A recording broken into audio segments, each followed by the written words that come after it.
lagi dari Bapak Ibu yang sudah raise hand. Kesempatan kami berikan kepada Bapak Suwardi dari Bengkulu. Kami persilakan Pak. Ini pertanyaan terakhir ya Pak, mengingat waktu kita memang sudah terbatas ini. Silakan Pak Suwardi. Baik, terima kasih Bu Eka. Yang kami mau tanyakan itu kapan eksekusinya? Masalahnya kalau informasi dari internet, masalah Singa Seleri ini sudah sangat sentral sekali dibicarakan. Namun kayaknya masih batas sekarang ini, batas sosialisasi kepada masyarakat, kepada kalangan ASN tentang kebijakan Singa Seleri. Kami menyambut baik tentang program pemerintah di mana tujuannya untuk memperbaiki daripada ekonomi ASN itu sendiri, termasuk kesejahteraan, kesehatan dan sebagainya. Namun ini yang ditunggu-tunggu masyarakat sekarang ini masalah implementasi. Yang sebagaimana kita ketahui bahwa sekarang ini antara pendapatan ASN itu sendiri yang tidak tidak dendang kalau kata Pak tadi, atau kalau kata Pak narasumber kita tadi, ya, tidak dendang, sehingga kebutuhan yang sekarang ini besar, kemudian penghasil masyarakat di kalangan ASN ini sangat kecil sekali. Nah ini kita mengharapkan artinya dengan melalui Zoom ini bisa disampaikan oleh Menteri Keuangan supaya aksi daripada sosialisasi kita hari ini bisa dieksekusi dengan cepat. Sebab kita ketahui sendiri, terutama di masalah besaran BBM saja sekarang ini hampir setiap bulan ini ada perkembangan harga selalu naik, sehingga biaya transportasi untuk menyampai kantor saja sudah ngos-ngosan kalau bahasa kami, ya, sudah ngos-ngosan.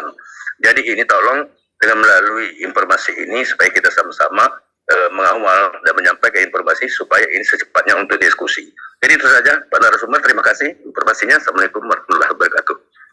Waalaikumsalam warahmatullahi wabarakatuh. Terima kasih Pak Suwardi. Pak Yudi, inti pertanyaannya itu adalah satu saja Pak. Kapan sih ini akan dieksekusi nih Pak? Nah, mungkin ini adalah pertanyaan pamungkas ya Pak, yang ditunggu-tunggu oleh semua viewers, baik yang ada di YouTube maupun yang ada di Zoom Pak. Monggo Pak, silakan. Baik, kalau kita selama ini kalau bisa tahun 2023 ini eksekusi Pak narasumber.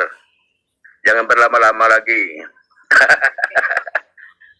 Terima kasih Pak, silakan Pak. Ya, baik. Jadi kami masih dalam tahapan, ya, pertama ini kan harus ada kerangka regulasinya dulu. Nggak mungkin kita menerapkan ini tapi tidak ada dasar hukum. Ya, puzzle-puzzlenya ini sudah semakin kelihatan Pak. Pertama, RUU ASN.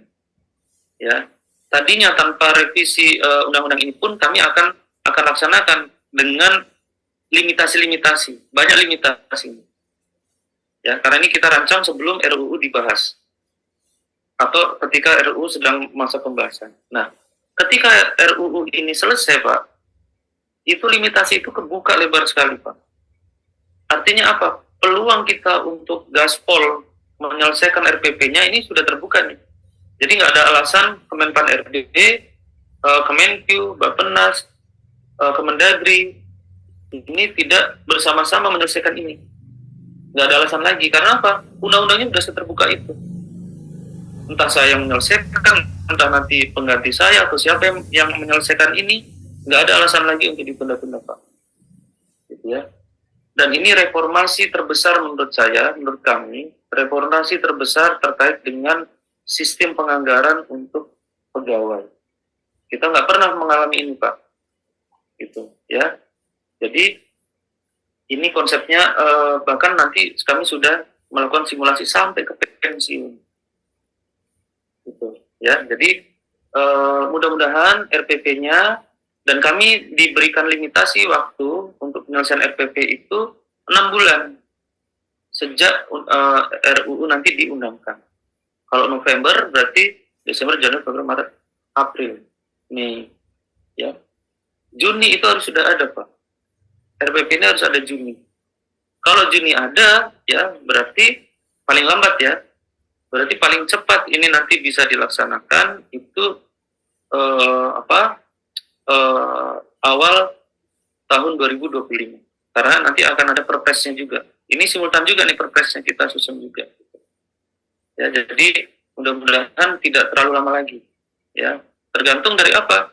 Keberhasilan simulasi yang kami lakukan juga. Ya, kedua tergantung dari dukungan Pemda juga, dukungan Kemendagri. Karena sistem penganggaran pusat daerah ini agak berbeda. Bukan agak berbeda, berbeda sama sekali sebenarnya. Makanya ini butuh klop. Belum lagi nanti kami harus alignment juga dengan apa? Dengan TNI, dengan Polri. Ya, karena ada ASN-ASN kita yang kerjanya di sana, nggak mungkin dia nanti penghasilannya lebih tinggi dari pimpinannya yang prajurit TNI atau anggota Polri.